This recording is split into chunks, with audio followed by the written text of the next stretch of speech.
Dios les bendiga. Que la gracia, la paz, la misericordia de nuestro Señor esté con cada uno de ustedes en esta mañana. Damos gracias al Señor por un día más, un día del Señor, en el cual nos permite estar reunidos. La primera pregunta que surge es, ¿para qué nos reunimos cada domingo? El Señor estableció el motivo de nuestra creación.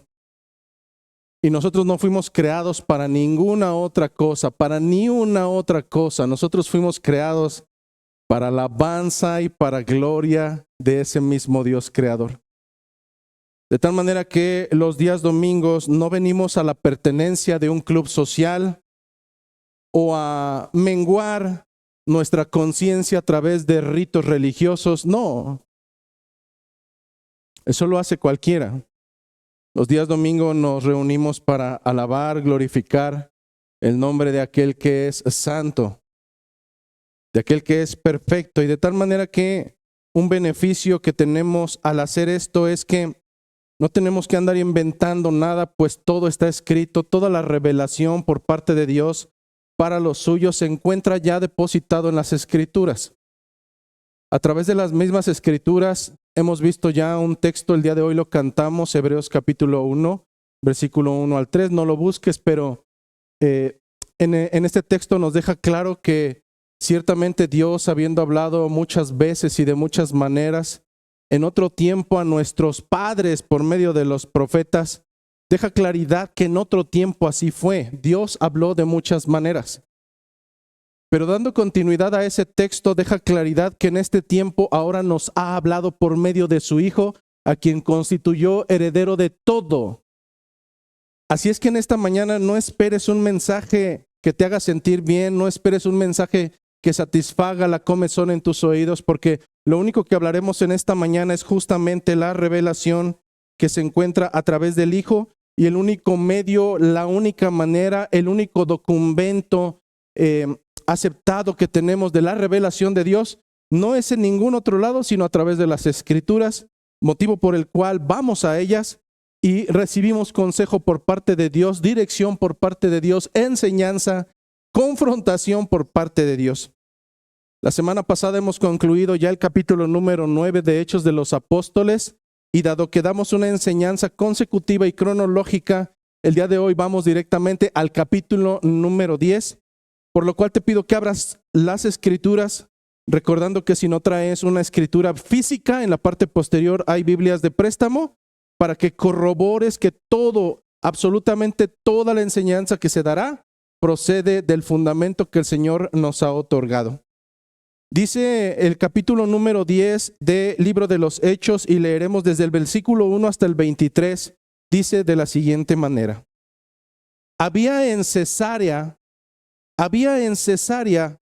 un hombre llamado Cornelio, centurión de la compañía llamada la Italiana, piadoso y temeroso de Dios con toda su casa, y que hacía muchas limosnas al pueblo y oraba a Dios siempre. Dice la Escritura que este hombre vio claramente en una visión cómo en la hora novena del día un ángel de Dios entraba donde estaba él y le decía: Cornelio. Él, mirándole fijamente y atemorizado, dijo: ¿qué es esto, Señor? Y le dijo: tus oraciones y tus limosnas han subido para memoria delante de Dios. Envía pues ahora hombres a Jope y haz venir a Simón, el que tiene por sobrenombre Pedro. Este posa en casa de cierto Simón curtidor, que tiene su casa junto al mar. Él te dirá lo que es necesario que hagas. Una vez que se fue el ángel que hablaba con Cornelio, este llamó a 2 de sus criados y a un devoto soldado de los que asistían, a los cuales envió a Jope después de haberles contado todo. Al día siguiente, narra las Escrituras, mientras ellos iban por el camino y se acercaban a la ciudad, Pedro subió a la azotea para orar cerca de la hora sexta, y tuvo gran hambre y quiso comer. Pero mientras le preparaban algo, le sobrevino un éxtasis y vio el cielo abierto, que descendía algo muy semejante a un gran lienzo, que atado de las 4 puntas era bajado a la tierra, y en el cual había de todos los cuadrúpedos, terrestres y reptiles y aves del cielo. Y le vino una voz: levántate, Pedro, mata y come. Entonces Pedro dijo: Señor, no, porque ninguna cosa común o inmunda he comido jamás. Volvió a él la segunda vez: lo que Dios limpió, no lo llames común. Esto se hizo 3 veces y aquel lienzo entonces volvió a ser recogido en el cielo. Y mientras Pedro narra la escritura, estaba perplejo dentro de sí sobre lo que significaría la visión que había visto. He aquí que los hombres que habían sido enviados por Cornelio, los cuales preguntando por la casa de Simón llegaron a la puerta, y llamando preguntaron si moraba allí un Simón que tenía por sobrenombre Pedro.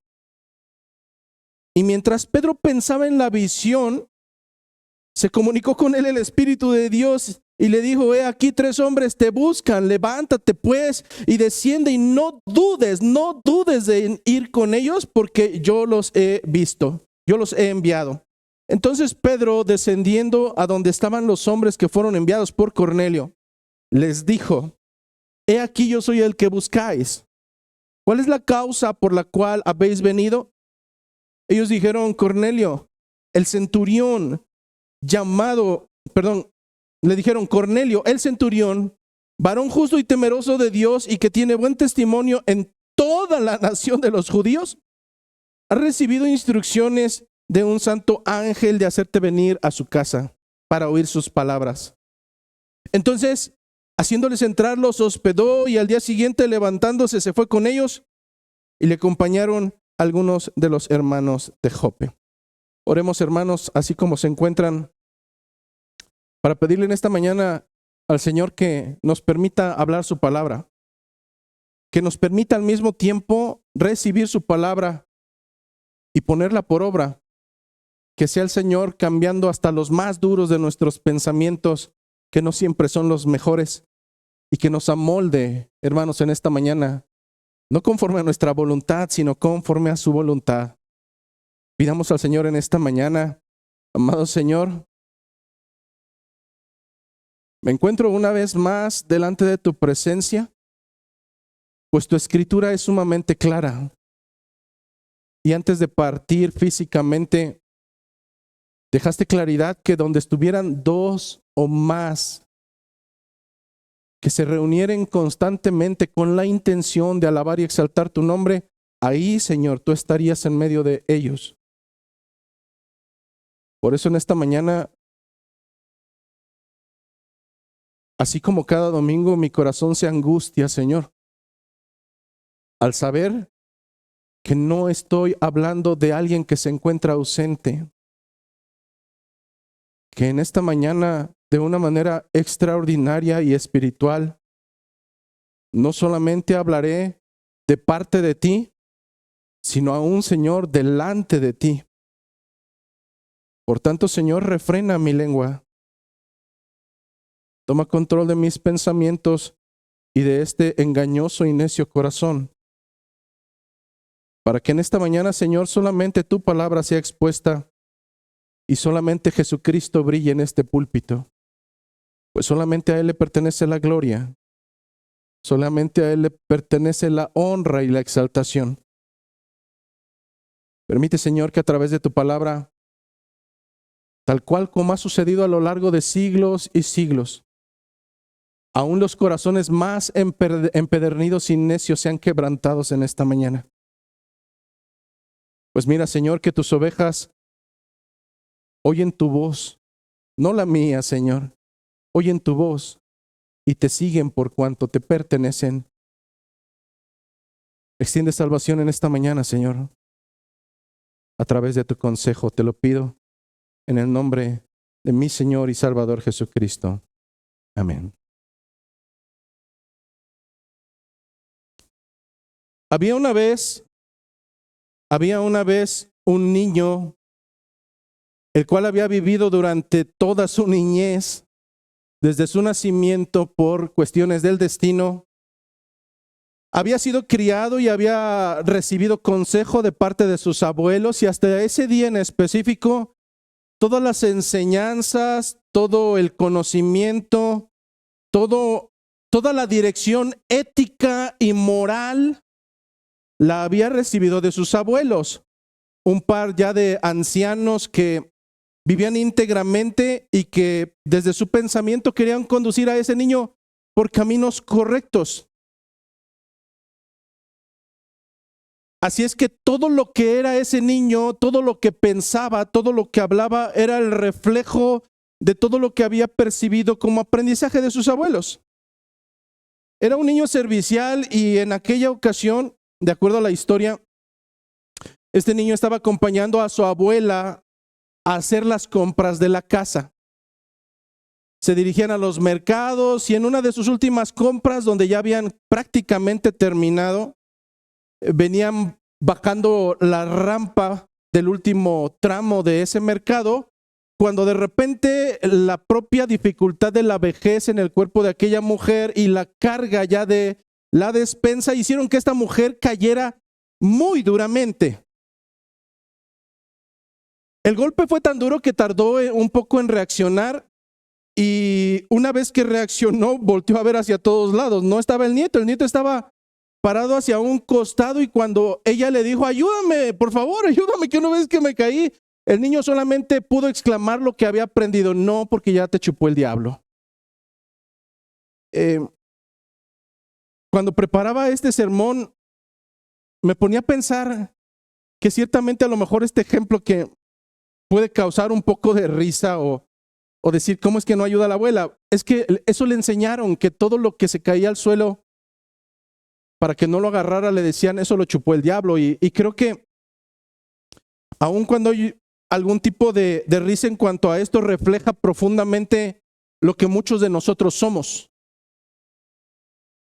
A todos y cada uno de nosotros nos han dado enseñanzas, nos han formado con ideas, nos han formado con tradiciones, nos han formado con enseñanzas que se nos han inculcado desde niño, y muchas de estas, o prácticamente todas, las asumimos como verdad. Aun cuando no podamos comprobarlas, prácticamente las asumimos como verdad porque así se nos inculcó. En este sentido, el día de hoy veremos a un hombre llamado Pedro, el cual, a diferencia de muchos de nosotros, no solamente recibió enseñanzas desde su niñez, sino que por generaciones él había sido formado, y las generaciones antes de él habían sido formadas de una manera sumamente estricta a raíz de algo que se conoce hasta el día de hoy como la ley mosaica o la ley de Moisés. Cuando muchos de nosotros nos extrañamos en qué será eso, bueno, el resumen de los 10 mandamientos, que en realidad no son 10, son 613 ordenanzas y se resumen en 10, forman parte de todo este compendio que conocemos como la ley de Moisés, que fue dada por medio de Dios. Pero en este sentido estamos hablando de una tradición de más de 1500 años. Más de 1500 años donde se les dejó claridad, ellos memorizaban, aprendían y en gran parte lo llevaban a la práctica. Incluso muchos de ellos le añadían y lo practicaban como tal, de tal manera que cambiar ese tipo de pensamientos de un momento a otro, me imagino que debe de ser sumamente complejo. Bueno, muchos de nosotros, al momento de conocer el evangelio, sucede de esta misma manera. Nos han enseñado muchas cosas, nos han inculcado muchas cosas. Lo que hoy te pido es que clames al corazón, a la benevolencia de Dios, para que, lejos de seguir en esas enseñanzas, el día de hoy pidas: Señor, moldéame conforme a tu voluntad.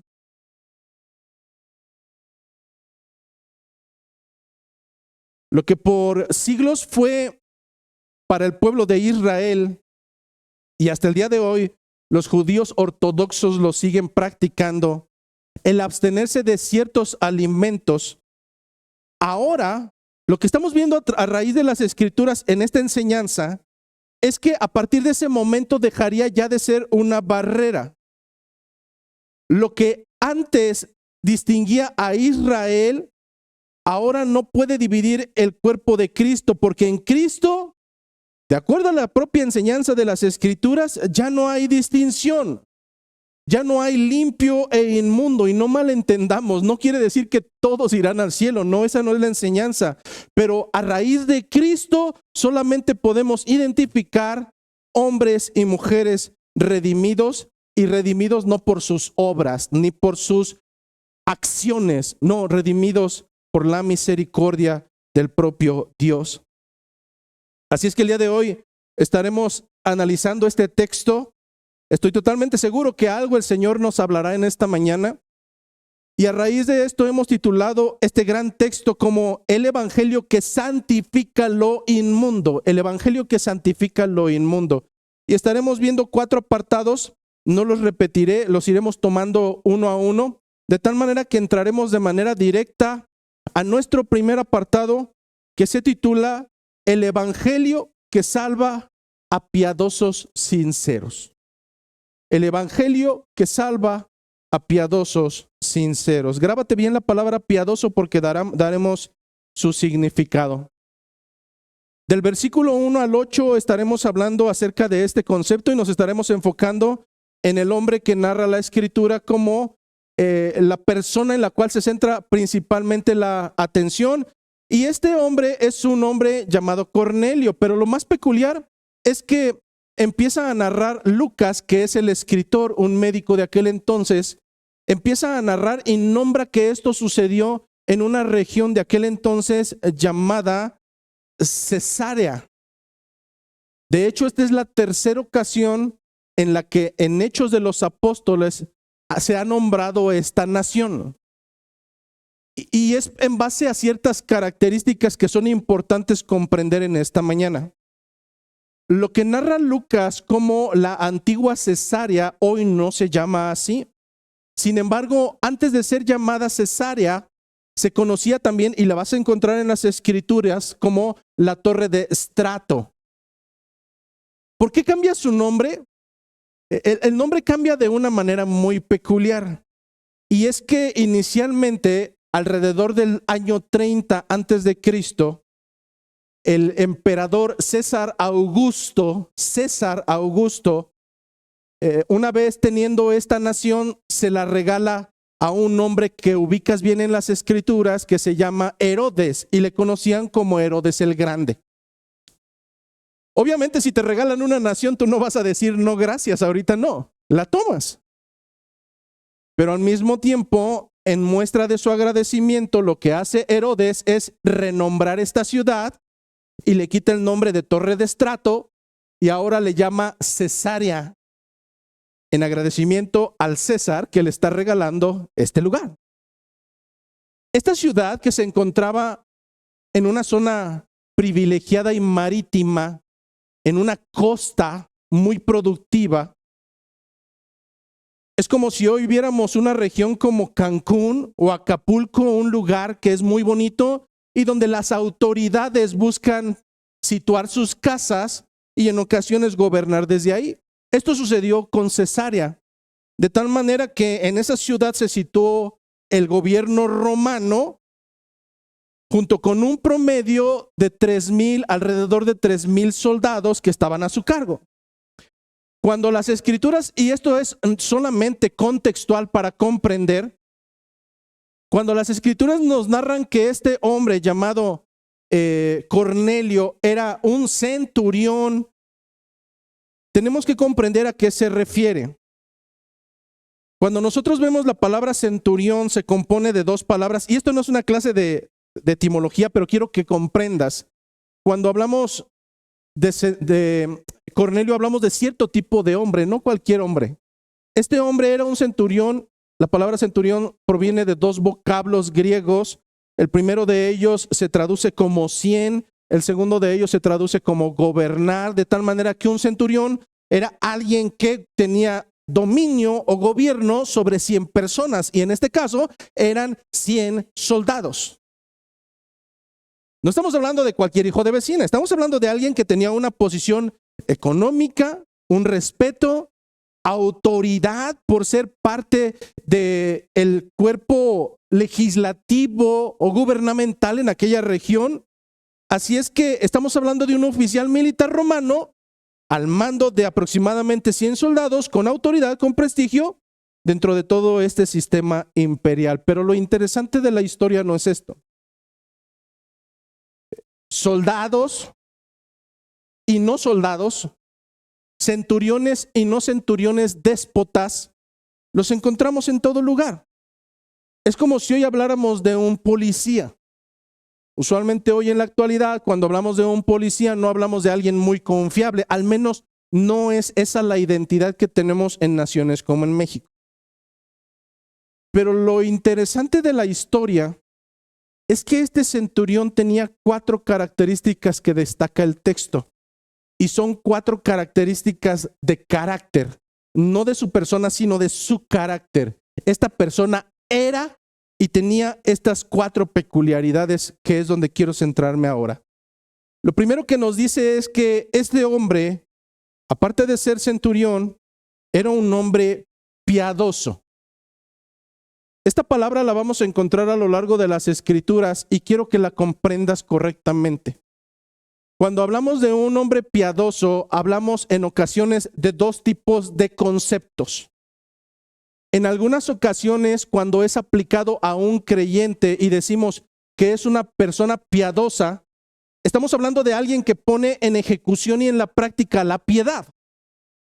Extender misericordia y hacer lo bueno, aun por quien no lo merece. Pero el uso que se le da en este texto no es ese. En el contexto judío, los judíos estaban rodeados de romanos, de griegos, de gente de todos lados del mundo. Como pueblo de Dios, ellos se distinguían apartándose de aquellas naciones en la medida de lo posible. De hecho, para un judío era sumamente asqueroso y abominable y contrario a la ley tener comunión con un gentil, con cualquiera que no tuviera que ver con el pueblo judío. Pero había ciertos casos de personas que, aún sin ser judíos, aún sin estar dentro de la postura religioso judaizante, creían en el Dios judío. Oraban al Dios judío. Pedían misericordia del Dios judío. En otras palabras, lo único que les hacía falta para ser un judío era ser bautizado bajo el bautismo que hasta en ese momento había existido de la purificación para reconocer. No es el mismo bautismo bíblico que reconocemos a partir de Bautista, sino un lavacro santo donde ellos simplemente se deslindaban del mundo y ahora pertenecían al judaísmo. Una persona llamada piadosa era un hombre que cumplía con todo menos con el bautismo de los judaizantes, ni mucho menos con la circuncisión. Pero fuera de ahí, era un hombre que tenía una ética y una moral de acuerdo a la legalidad. Ellos le llamaban un hombre piadoso, no era llamado un hombre judío. Entonces, la primera característica que tenemos de este hombre es que era un hombre piadoso, es decir, un hombre reverente y coherente con su práctica religiosa. ¿A qué nos referimos con un hombre coherente?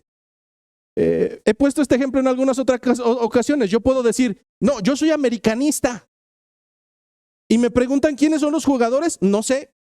Me dicen, ¿cuándo fue la última vez que asististe a un partido? Nunca. ¿Cuándo viste el último torneo de la América? Jamás, pero soy americanista. Eso es como decir, soy cristiano y no pongo en práctica la cristiandad. Eso es una tontería. Este hombre, a través de las Escrituras se nos dice que era un hombre coherente. No solamente oraba, no solamente creía en el Dios de Israel, sino que reflejaba en su propia vida un caminar como muchos de aquellos judíos no lo hacían. La segunda característica es hermosa y la hemos hablado porque en el libro de Proverbios se repite al menos en 3 ocasiones y nos explica de qué se trata. Este hombre era temeroso de Dios. Cuando hablamos de ser temeroso de Dios, no quiere decir, uy, ahí viene Dios, cuídate. No, es un temor reverente. Es un temor en el cual dejas claridad quién es el supremo, cuál es su voluntad y ajustas tu vida a su voluntad. Créeme que hablar de un hombre temeroso de Dios es hablar de un gentil que creía en el Dios de Israel, al mismo tiempo que rechazaba la idolatría y trataba de caminar en los mandatos de Dios, pero no solo bajo su percepción, hermano. Más adelante veremos que una cosa es que tú digas soy creyente, soy cristiano o soy Juan de las Pitas, pero que la realidad es que nadie note cómo es tu caminar. Tú me dirás que eres teléfono, pero no suenas por ningún lado. Hermano, esto es delicado. La congruencia que debe de haber, la integridad. Este hombre, sin ser judío, era íntegro delante del Señor, era temeroso del Señor y la gente lo veía a su alrededor. Surge una primera pregunta. ¿Tú que eres creyente? En realidad la gente alrededor tuyo identifica quién eres aun cuando no abras tu boca. Es de meditar, en verdad. Pero había una tercera característica y aquí quiero que nos detengamos un poco porque se puede malinterpretar. Quiero que recuerdes que el fundamento escritural, Antiguo Testamento, no fue escrito en español. Fue escrito al menos en dos lenguas. Uno de ellos, el hebreo, y otra lengua que mucho anteriormente quedó totalmente eliminada. De tal manera que si hoy fuéramos al fundamento real, veríamos palabras que en ocasiones no tienen el mismo significado, pero que en su momento al traducirlo al español, la palabra más cercana fue la que se puso. Lo mismo sucede con el Nuevo Testamento, que en el original fue escrito en la lengua de aquel entonces, que era el griego. Luego entonces la palabra que se traduce como ofrendaba o daba limosnas, bajo nuestro pensamiento que muchas veces entre nosotros es sumamente mezquino. Es la realidad. Tocamos el concepto dinero y se prenden alertas y cuidado y aquí ya me van a rasurar. No, hermanos. Pero quiero que comprendas que la práctica que se menciona aquí y que en el original es la palabra elemusene, se traduce al español en Reina Valera como limosnas, pero en realidad va más allá. Es una práctica que surge de aquí y que te mueve a dar beneficencia aun cuando no tengas una obligación. De tal manera que estamos hablando de una forma de ser, de una persona que lo distingue, piadoso, temeroso de Dios y además generoso. Y finalmente la cuarta característica de este hombre, que no era judío, que no conocía directamente al Dios de Israel, que nadie se lo impuso, sino fue decisión personal. Este era un hombre que tenía comunicación continua con Dios. Dice la Escritura que este era un hombre de oración. De tal suerte que lo que estaba haciendo cuando se empieza a narrar la Escritura es que él estaba orando. Él estaba teniendo una comunión con su Señor. Oraba a Dios siempre y no de la forma en que a veces nosotros hemos catalogado la oración, que decimos, vamos a comer, ¿a quién le toca? Y parece que es un castigo, de verdad, eso es repulsivo. Imagínate decir, ahora te toca a ti, ahora te toca. No, vamos a agradecer al Señor, su benevolencia. La comunicación con el Señor de este hombre no era ritualista, lo cual nos da de notar que él tenía una dependencia constante de aquel Dios que había escuchado, de aquel Dios que ahora él seguía. Así es que bajo estas cuatro características, si a nosotros nos dijeran, oye, en mi trabajo hay un hombre que es piadoso, un hombre que es temeroso de Dios, un hombre que es generoso, un hombre de oración, pero que no cree en Cristo, ¿sabes? Bajo nuestra ineptitud y falta de conocimiento doctrinal diríamos, no hombre, ese se va al cielo. Ese hombre ya nada más le hace falta ser cristiano para poder estar bien con el Señor. Y justamente ahí sí tienes un total grado de realidad. Nosotros recordamos en las Escrituras cómo es que un joven se presenta delante de Cristo y le dice: Señor, hombre bueno, ¿qué tengo que hacer yo para poder heredar el reino de los cielos? Y le dijo: es muy sencillo, sigue los mandamientos. Y le dijo este joven: todos los mandamientos los he seguido todos y cada uno desde mi juventud. La realidad es que no pudo haber sido así. Pero aún así el Señor vio dónde se encontraba la mezquinidad de este hombre y le dijo: bueno, ahora solamente una cosa te resta. Vende todo lo que tienes, sé generoso y dalo a los pobres. No se vuelve a narrar nada más de este joven. Dio marcha atrás y nunca más apareció. Moralmente, probablemente esta persona, incluyendo a este hombre Cornelio, eran respetables delante de los hombres, pero aquí quiero hacer un alto en el camino. Porque creo que el primer concepto que nos han enseñado a lo largo de nuestra historia y que hoy la gente lo repite sin parar, incluso cuando alguien te hace un favor le dices: te vas a ir al cielo con todo y botas. No, ni las botas ni la persona se van a ir al cielo, por más que así lo hayan enseñado. Porque el fundamento de Cristo, el fundamento del Señor, nos dice que no hay otro nombre dado a los hombres en el cual podamos ser salvos. No hay ningún otro nombre dado a los hombres debajo del cielo en el cual podamos ser salvos. Ninguno. Y en el original en griego la palabra significa lo mismo: ninguno. De tal manera que la enseñanza escritural es clara. Hay un solo camino, hay una sola verdad, hay una sola vida, no hay dos.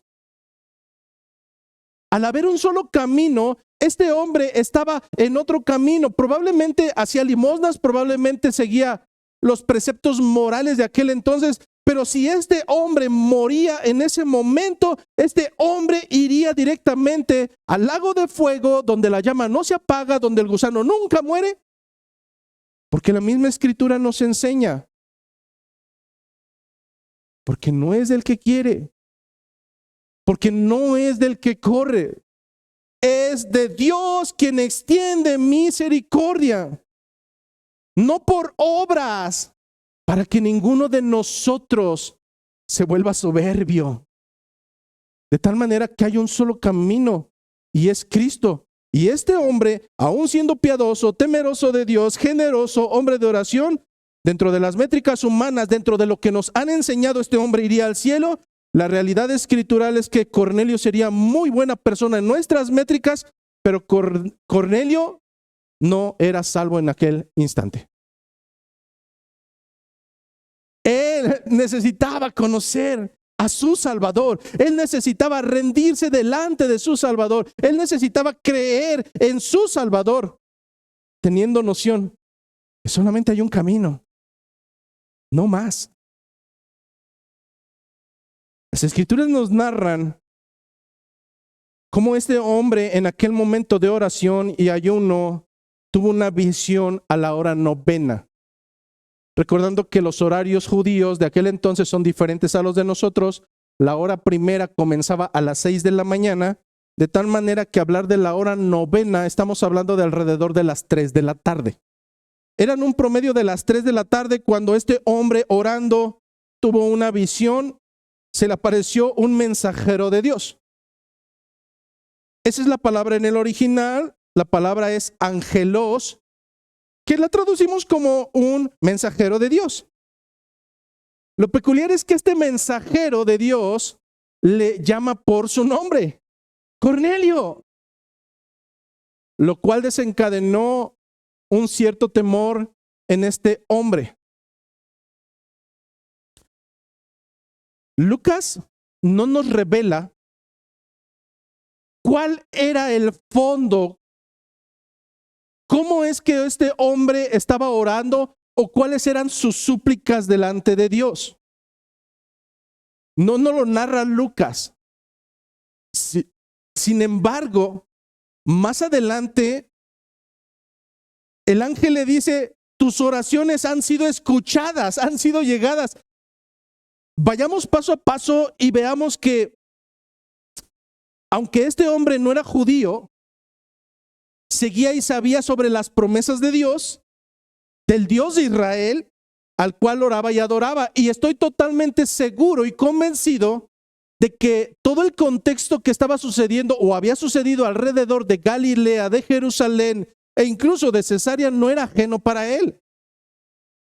Seguramente a él había llegado a sus oídos la noticia de que un supuesto Mesías llamado Jesucristo había sido no solamente crucificado, sino que previamente él había dejado claridad que al tercer día él resucitaría, y a sus oídos seguramente también llegó la noticia de que aquel hombre había resucitado al tercer día y que se había aparecido a 2, después a 10 y después a más de 500. Así es que puedes imaginarte la oración de este hombre que creía en el Dios de Israel, el cual en su fundamento decía que enviaría a su propio hijo para salvación. Seguramente este hombre oraba de manera constante: Señor, extiende misericordia sobre mí, permíteme conocer al Salvador. Y ahora el Señor está respondiendo con amor, con misericordia. Aquel hombre dentro de unos momentos más, aunque no de manera física, tendrá un encuentro con su Salvador.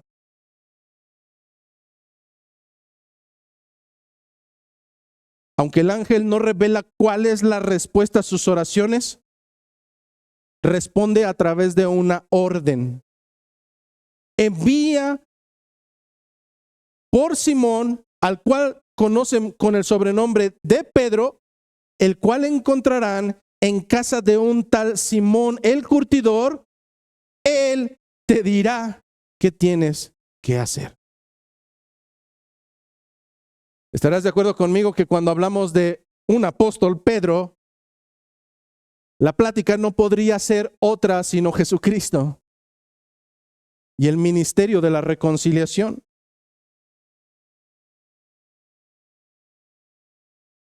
Cornelio toma en serio la orden de este ángel y pone pies en marcha para enviar a 3 personas a una región donde se encontraba Pedro, nos lo narró el texto anterior, a una región llamada Jope, la cual se encontraba a un promedio de 50 kilómetros de Cesarea. Estamos hablando de que en un trayecto a pie sería alrededor de 1 día y medio, si vas a caballo probablemente 1 día. Así es que era una distancia relativamente no muy cercana. Imagina por un momento, y no sé, tal vez voy a ser un poco sarcástico.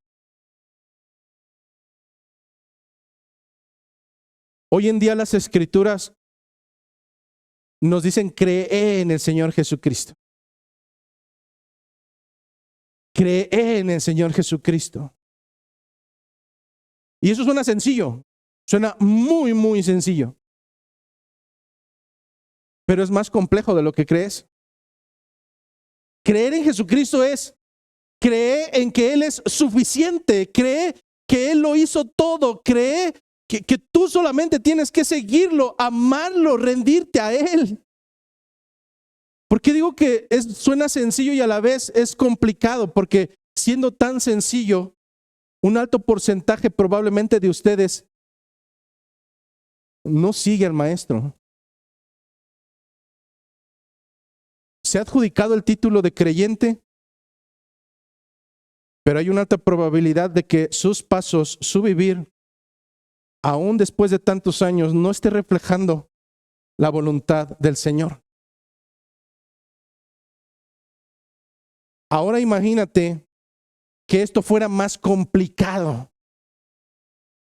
Que no solamente fuera cree en el Señor Jesucristo, crees, deposítate totalmente en Él, sino hay un requisito previo. ¿Qué crees? Se me olvidó decirte que tienes que hacer una marcha de aquí a 50 kilómetros. Dirías, va a andar caminando 50 kilómetros. Lo que le están pidiendo a este hombre no es tan sencillo. Esto amerita un acto de fe. Es como decir, están sanando a los enfermos. El solo hecho de sacar a un moribundo y ponerlo en la calle amerita un acto de fe. Hermano, esto es creer. Así es que este hombre llamado Cornelio, centurión del gobierno de Cesarea, obedece. Quiero que medites por un momento para cerrar en este primer apartado, que este hombre ponía en práctica los mandatos. ¿Cómo andas tú? ¿Cómo andas tú en cuanto a los mandatos y la voluntad de tu Señor? No sé si recuerdas, pero en el trayecto del discipulado, en el trayecto del ministerio de Cristo, las Escrituras nos narran algo bien peculiar, que Él estaba, en aquel tiempo ya había sido muy conocido, lo conocía mucha gente de tal manera que se atiborró aquel lugar, ya no cabía nadie más. Y de repente narra uno de los evangelios cómo es que uno de sus discípulos se mete entre toda la gente, seguramente venía de afuera, y llega hasta el frente y le dice: Señor, Señor, que allá afuera están tu madre y están tus hermanos. Imagínate, alguien llega y te dice: allá afuera está tu mamá y están tus hermanos. Humanamente lo que haces es decirles: quítense, voy a ver a mi mamá y voy a ver a mis hermanos. Pero eso no hizo Cristo. Cristo responde de una manera muy peculiar: ¿quién es mi madre y quiénes son mis hermanos? Esta es mi madre y este es mis hermanos, señalando a los que estaban ahí reunidos, diciendo que su madre y sus hermanos o su familia son los que no solamente escuchan, sino los que hacen la voluntad de su Padre que está en los cielos. Este hombre, en su propia perspectiva, estaba poniendo en práctica los mandamientos, la voluntad de Dios. Hacía obras de justicia. Pero tengo que dejarte claro esto: si tú piensas aún que por tus obras baratas de misericordia serán suficientes para presentarlas delante del Señor, para decirle: Señor, yo hice esto y hice esto, la respuesta está clara en las Escrituras: no te conozco, no sé quién eres, alejen de mí a este hacedor de maldad. Porque no hay obra que pueda ser suficiente delante del Señor. Este hombre podía tener todas las características éticas y humanas, pero no tenía a Cristo. En este sentido, este hombre alcanza misericordia, pero al mismo tiempo el Señor sigue trabajando con otro que requiere también misericordia. Llegamos al segundo apartado, y en este segundo apartado nos dice que el Evangelio transforma mentes tradicionalistas, versículos 9 al 16. Y en este creo que va más para nosotros. Las Escrituras nos narran que mientras estos hombres, en obediencia no solamente de Cornelio, sino del Señor, caminaban durante más de un día para buscar a aquel tal Pedro, en ese mismo momento Pedro sube a la azotea para orar cerca del mediodía. Las Escrituras nos narran en la versión Reina Valera que él tenía hambre. Empezó a sentir hambre. Pero lo curioso es que la palabra en el original no se traduce como hambre, sino como mucha hambre. Es que no es lo mismo que quieras comer una botana a que realmente ya sientas que te abandonan los pies. La palabra que se utiliza, prospeinos, es intensamente hambriento. Era el mediodía, estaba orando, seguramente había ayunado ese día en específico. Así es que lo que nos narran las Escrituras es que le sobrevino un éxtasis. La palabra en el original es esa, éxtasis. Y se traduce como asombro profundo, sobrecogimiento, un estado de visión. No quiero que pienses por un momento que esto se traduce como que entró en un trance pagano, que perdió la conciencia, que experimentó algo místico o algo caótico o emocional. No, esa no es la palabra que utiliza el texto. Pedro se encontraba totalmente consciente de aquel momento, y justamente era un momento propiciado por Dios, momentáneamente cambiando la percepción humana para comunicar y revelar directamente a través de una visión. ¿Cuál fue la visión que tuvo este hombre llamado Pedro? Este texto lo hemos escuchado cientos de veces y forma parte de nuestro conocimiento. Pero quiero que aquí te despiertes en verdad.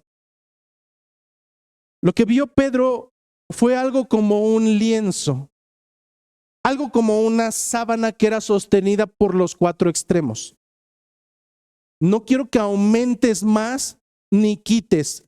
La Biblia no necesita ni que le ayudes ni que restrinjas. Lo único que dice el texto es que bajó algo semejante a un manto, el cual era sostenido por las cuatro puntas. No nos dice quién estaba sosteniendo ese manto, pero lo que sí nos dice es de dónde provenía. Este manto no provenía de la tierra. Lo más lógico para reunir sobre un manto animales es que los traigas de la tierra, porque ahí es donde viven. Pero este manto no. Este manto provenía de los cielos. Nos narra el texto escritural que sobre ese manto se encontraban de todos los animales, todos. Imagínate el arca de Noé, todos. Cuadrúpedos, terrestres, reptiles y aves del cielo. Pero aquí viene un pequeño pero. Surge una voz, no nos narra de dónde proviene esta voz y no podemos suponer. Pero la voz le da una ordenanza. Pedro, levántate, mata y come. Si esa ordenanza nos la dieran a nosotros, hermano, agarraríamos lo más rico que se ve ahí, una vaca, un ternero, un puerquito, y le entraríamos recio. No un judío. Pero aquí viene lo interesante. Hay una actitud que seguramente es moldeada por todo lo que aprendió Pedro en su caminar. Hasta este momento, el pueblo de Israel no solamente seguía el fundamento escritural. Hasta este momento, la tradición rabínica ya había comenzado a escribir otro libro más, el cual era el compendio de los entendimientos rabínicos para poder comprender las escrituras. Para que comprendas un poco más, hay textos donde Jesucristo dice, ¿habéis escuchado a los antiguos decir? Esto lo dice exclusivamente en los primeros versículos del capítulo número 5 de Mateo. En otras palabras, esto os han dicho los rabinos, esto os han dicho vuestros padres. Esa fue la enseñanza de Jesucristo. Habéis escuchado de los antiguos, pero después de cada enseñanza Jesucristo dice, bueno, esto escuchaste, y después dice, pero habéis escuchado que los antiguos os dijeron no matarás. Pero yo os digo, dice Jesucristo, que cualquiera que menosprecie a uno de sus hermanos llamándolo racá, ya ha asesinado a su hermano.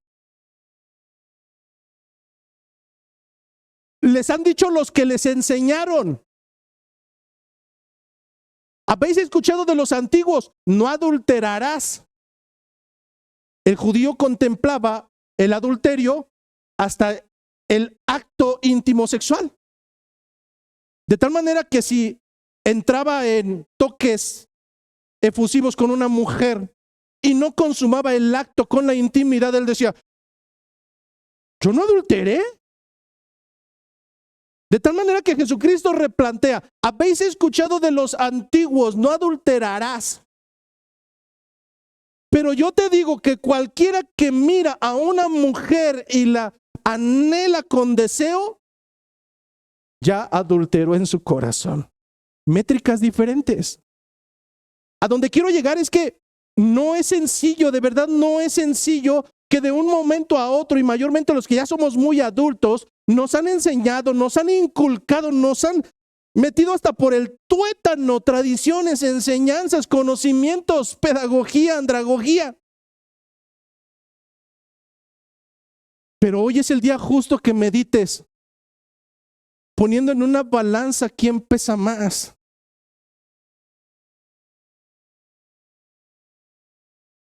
o todo lo que te han enseñado durante toda tu historia, aun cuando mucho de ello no tenga un sustento, o Cristo. Y la realidad es que con Cristo nadie puede competir. Al final de nuestros días podemos seguir en necedad y decir, yo respaldo más mis tradiciones, mis pensamientos, mi enseñanza. Si así me enseñaron desde niño y así voy a morir. Déjame decirte en esta mañana que continuar de esa manera es lo más ilógico. Porque hay una alta probabilidad de que yo tenga razón a la luz de las Escrituras y tú no. Ahora imagina que yo tengo razón y al final de los días hay un Dios que te lleva a juicio y todas tus enseñanzas y todo lo que realmente amas hasta el día de hoy es como dinero inservible que no tiene funcionalidad por cuanto en tu bolsillo no está Cristo. Hablar de esto no quiere decir que Pedro era un necio o un fariseo, no es así. Pero Pedro se niega y hay una razón. Toda su vida le enseñaron a raíz del libro de Levítico 11 y Deuteronomio 14 que el Señor había ordenado que había cierto tipo de animales de los cuales no deberían de consumir. Pero lo más peculiar es que el texto no nos dice que en este manto solamente había ese tipo de no rumiantes o de animales que no tuvieran la pezuña hendida, como lo dice la enseñanza de Deuteronomio y de Levítico. Lo que nos dice el texto es que había de todo tipo de animales. ¿Hasta dónde había llegado la enseñanza? ¿Hasta dónde había afectado el pensamiento y tal vez la conducta de Pedro? Hasta el hecho de él probablemente suponer, y grábate esa palabra, probablemente suponer que el hecho de que hubiera en ese manto no solamente animales que fueran honrosos para consumo, sino que habían tenido contacto con animales inmundos, convertía a todos aquellos animales en inmundos por el solo hecho de convivir. ¿Por qué no comió? ¿Por qué no mató algo que fuera puro? Su pensamiento judaico iba más allá de lo que el Señor demandaba. Jesucristo dejaría claro: ciegos guiando a otros ciegos, que ponen cargas sobre otros que ustedes ni siquiera pueden llevar. En ese sentido, vuelvo a reiterar, Pedro no está actuando con rebeldía. Al contrario, está siguiendo los mandatos desde su pensamiento en relación a la ley de Dios, la ley mosaica. Sin embargo, no está siguiendo la voluntad del Señor. Lo que quiero que comprendas es que durante siglos, la abstención de alimentos en realidad ni siquiera tenía que ver con que, por poner un ejemplo, el cerdo hiciera mal o no hiciera mal. Pero desde el principio el Señor en su pensamiento quería ser un pueblo especial, un pueblo distinto, un pueblo que fuera no semejante a los demás, incluso en su manera de alimentarse. Pastor, ¿nos está diciendo que no es pecado comer puerco? No, no es pecado, hermano. ¿Que no es pecado comer lagartijas? No, si a ti te gustan, cómetelas. Es que esa enseñanza la dio Jesucristo. En Mateo capítulo 7, versículo 18. Para que no se acerque conmigo a preguntarme, oiga, ¿será pecado, no pecado comer esto, dejar de comer? No, vayamos a la enseñanza. Mateo capítulo 7, versículo 18.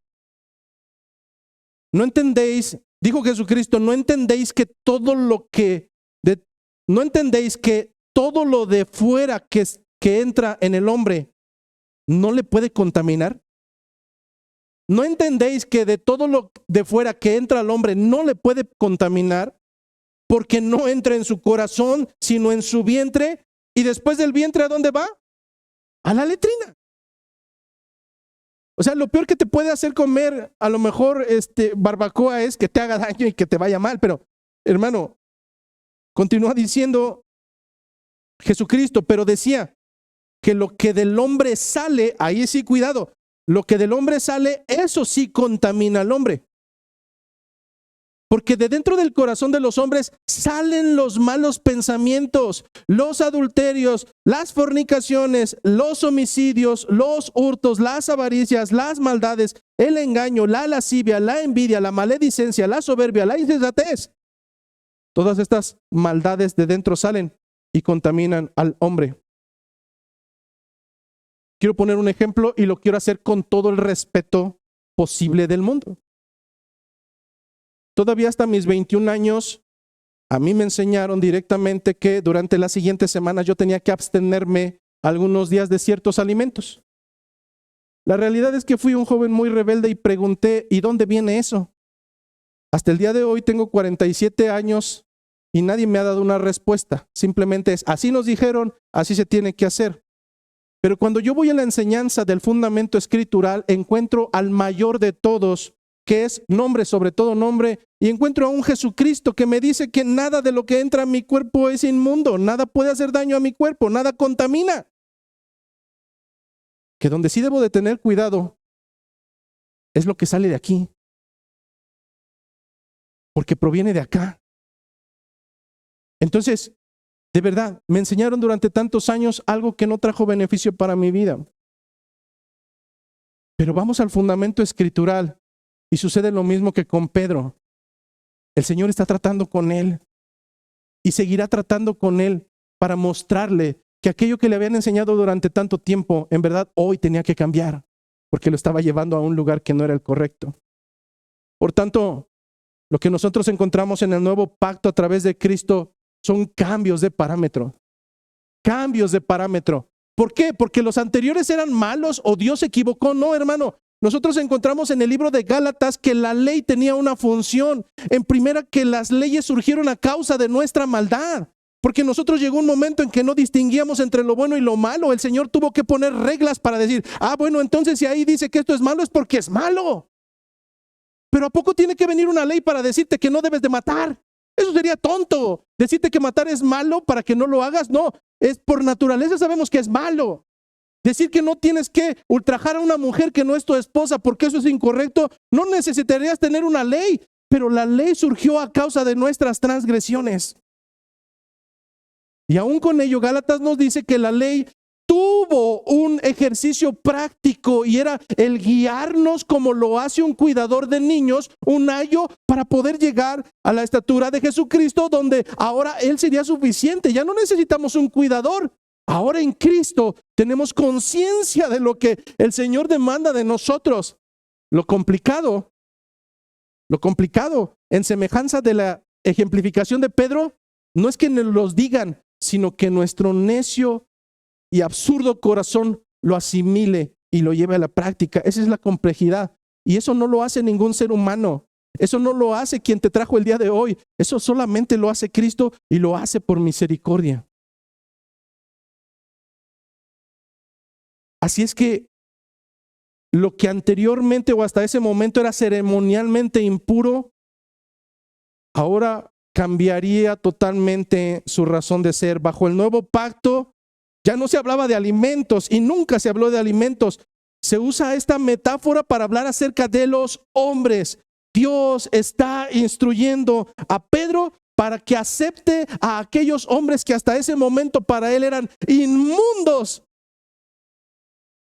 dejando en claridad que lo que Dios ha limpiado no lo podemos minimizar. ¿Y eso qué tiene que ver con nosotros, pastor? Mucho que ver. Él tenía una justificación. La ley mosaica así lo dejaba claro. La pregunta es, ¿cómo te conduces tú? ¿En verdad el Señor ha cambiado tu pensamiento, tu corazón, tu manera de actuar? La realidad es que aún hoy en día tenemos entre nosotros probablemente muchos Pedros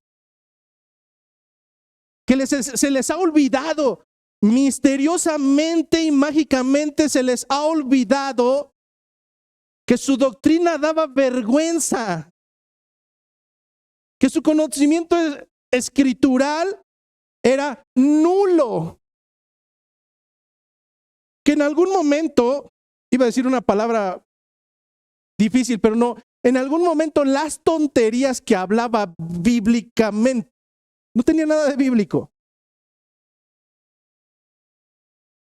Pero ahora, como ha alcanzado misericordia, como ahora congrega en un lugar de cristianos, como ahora tiene el camino, la verdad y la vida, ahora puede llamar inmundo a lo que no ha alcanzado misericordia.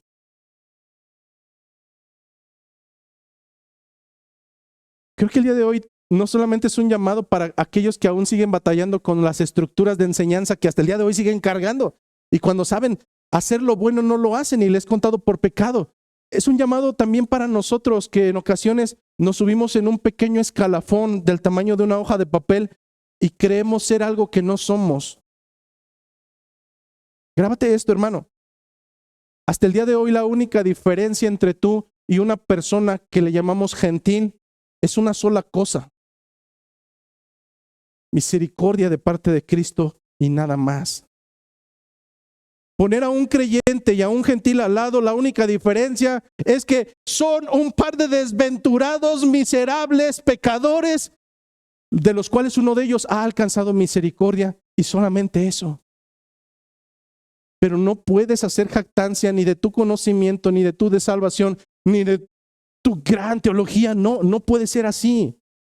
Tus pensamientos tienen que amoldarse a las escrituras, no a lo que se te enseña fuera de ellas. Así es que cierra con una frase sumamente hermosa: lo que Dios limpió, lo que Dios limpió, lo que Dios limpió, no lo llames tú común o inmundo. Y mucho menos lo trates como común o como inmundo, porque le pertenece al Señor. Un día darás cuentas, te lo aseguro, lo creas o no lo creas. Un día tú, sin tus papás, sin tus conocidos, sin tus amigos, sin tu religión, sin tus postulados, estarás desnudo delante del Señor y darás cuentas.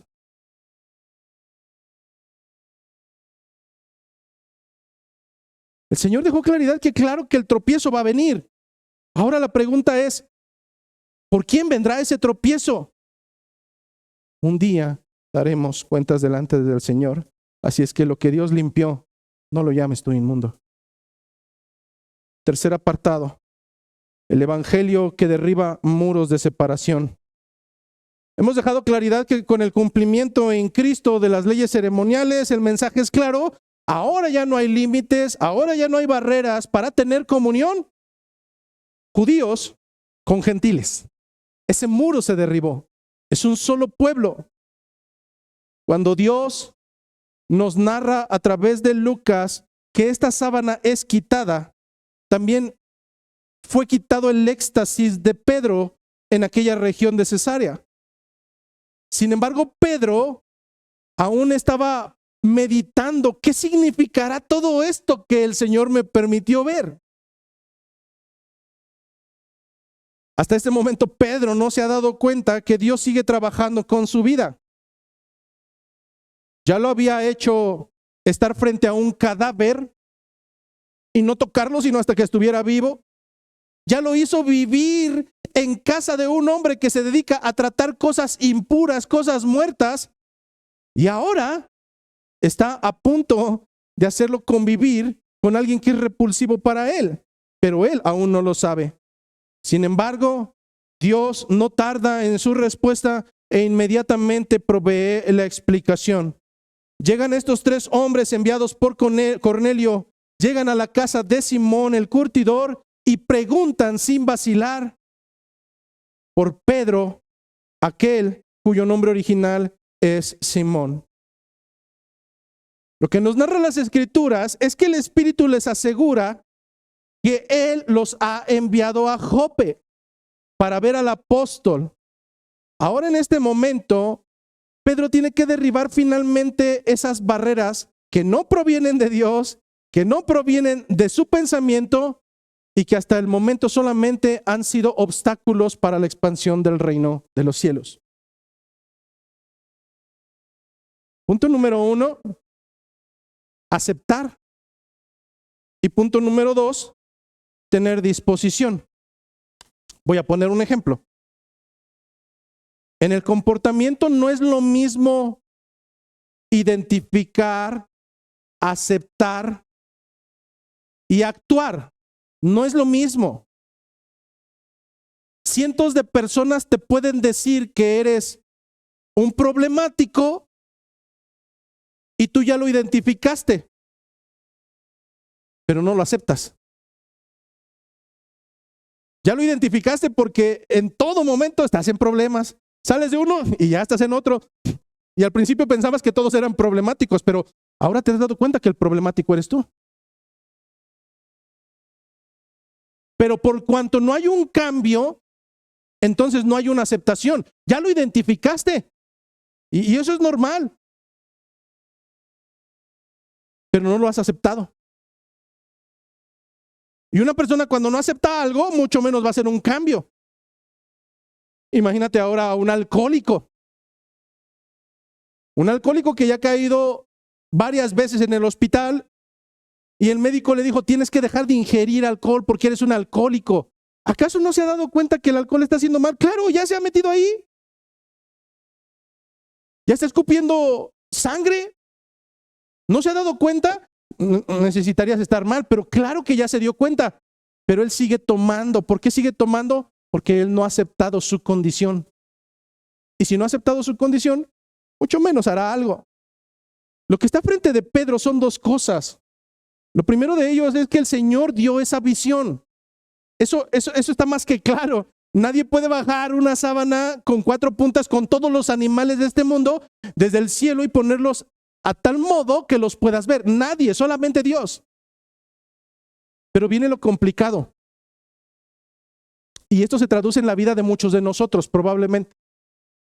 Sabemos que el mensaje proviene de Dios. Es más, lo hemos aprendido y lo hemos memorizado. Pero aquí viene la dificultad.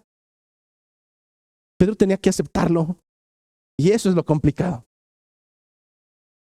Pedro tenía que aceptar lo innegable. Estos hombres son gentiles. Estos 3 que están llegando son gentiles. Pero aunque son gentiles, yo tengo que aceptar, de acuerdo a la enseñanza de mi Señor, que ellos son mi prójimo. Y que han viajado y no los voy a dejar en la calle. Tengo que aceptar que son mi prójimo, aun cuando que me hayan inculcado que son detestables. Tengo que aceptar que son mi prójimo y no los voy a dejar en la calle. Necesitan hospedaje.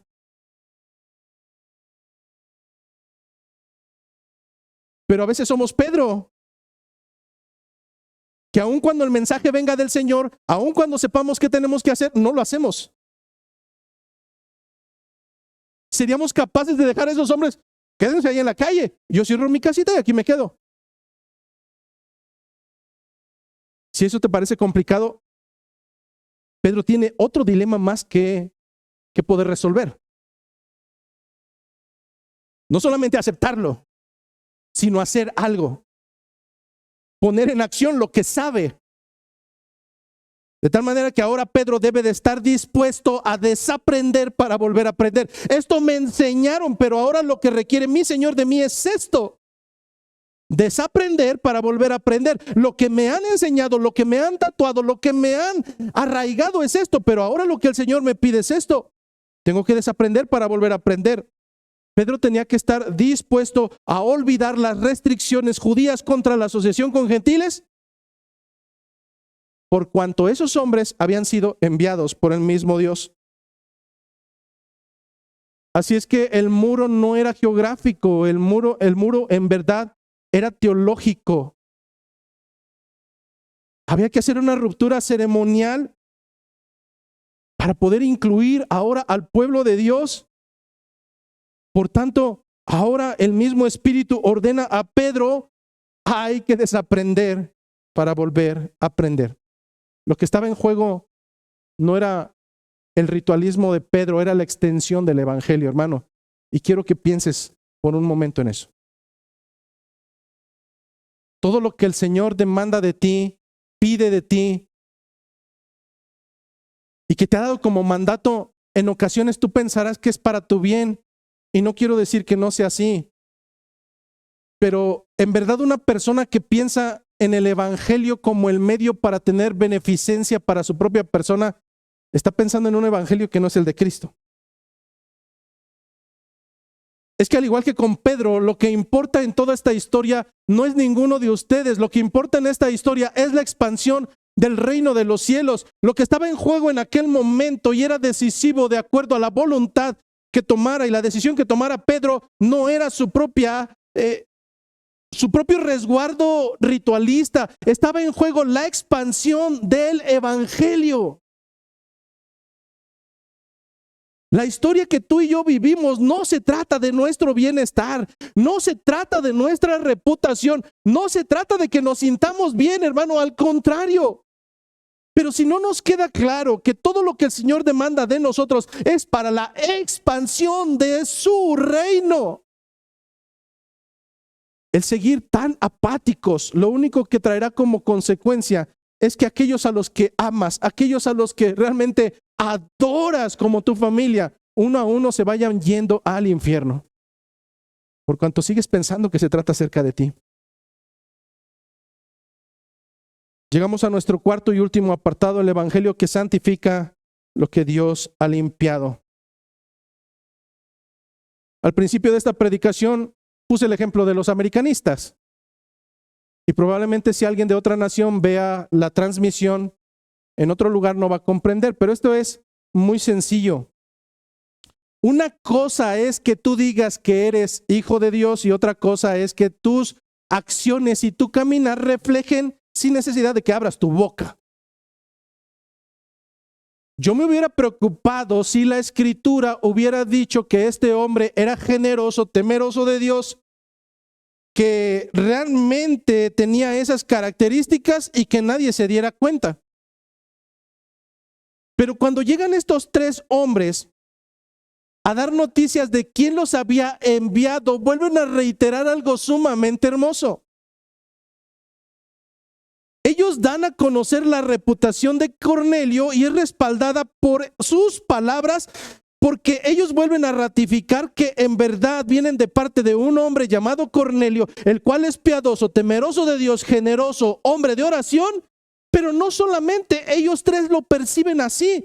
Lo que dice el texto, y de acuerdo a los versículos, es que todo esto era un reflejo al vivir que lo percibían los demás, al grado que él tenía buen testimonio de toda la nación de los judíos.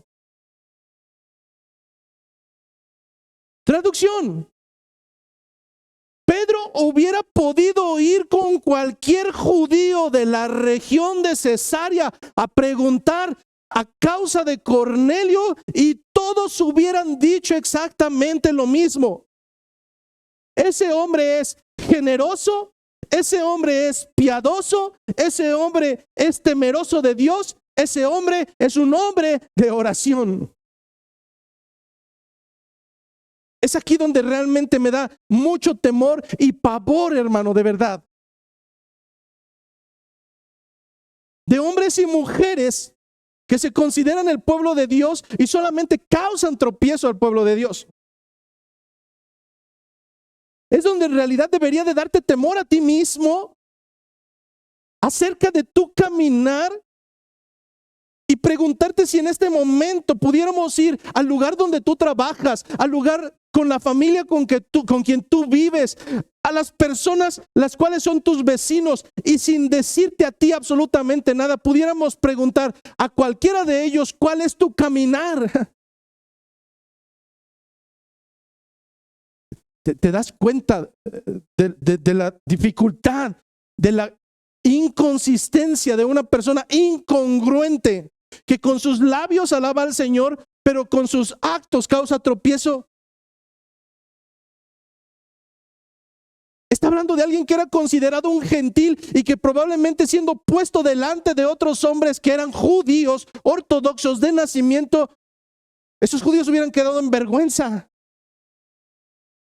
Por cuanto este hombre era íntegro. Los enviados comienzan a describir no solamente que aquel hombre realmente era quien decían que era, sino que este hombre había recibido a un mensajero de Dios y todo lo que sucedió. En aquel tiempo no existían cámaras, de tal manera que no pudo haber otra manera en la cual ellos supieran exactamente qué es lo que sucedió. Mientras Pedro recibía el mensaje, el otro lo estaba recibiendo. El mismo mensaje al mismo tiempo proviene del mismo emisor. Así es que lo que recibe Pedro en bandeja de plata es una invitación para ir a Cesarea a dar un mensaje que él ya conoce a alguien que estará totalmente dispuesto y abierto en su corazón. En este momento es donde a Pedro se le revela la misión, su encomienda. Hay una alta probabilidad que en esta misma mañana y a esta misma hora, detrás de un púlpito muy similar a esto, haya una exposición y probablemente no tan similar. Es preocupante que en esta mañana hay una alta probabilidad de que hay cientos de púlpitos que están dando un mensaje a un pueblo de personas diciéndoles: eres el campeón de este mundo. Trata de descubrir cuál es la misión que Dios tiene para ti. Hermano, la misión no necesitas buscar ni consultar a nadie. Yo te la digo, es la misma que Pedro. Tú y yo tenemos que ir y predicar el evangelio a toda criatura para que el que creyere y fuere bautizado, ese sea salvo, mas el que no creyere, ese sea condenado. No hay otra misión. Tú no estás en esta tierra para ser feliz. Tú, al igual que Pedro y al igual que yo, tenemos una encomienda y esa es nuestra misión: ir y predicar el evangelio. Así es que, para poder ir cerrando el día de hoy, un texto tan largo y probablemente con diferentes variables, quiero decirte que el mensaje para nosotros hoy en día es exactamente el mismo. Tenemos dos tipos de personas en esta mañana. Personas que probablemente seguimos confiando ciegamente en lo que nos han enseñado a lo largo de todas nuestras vidas.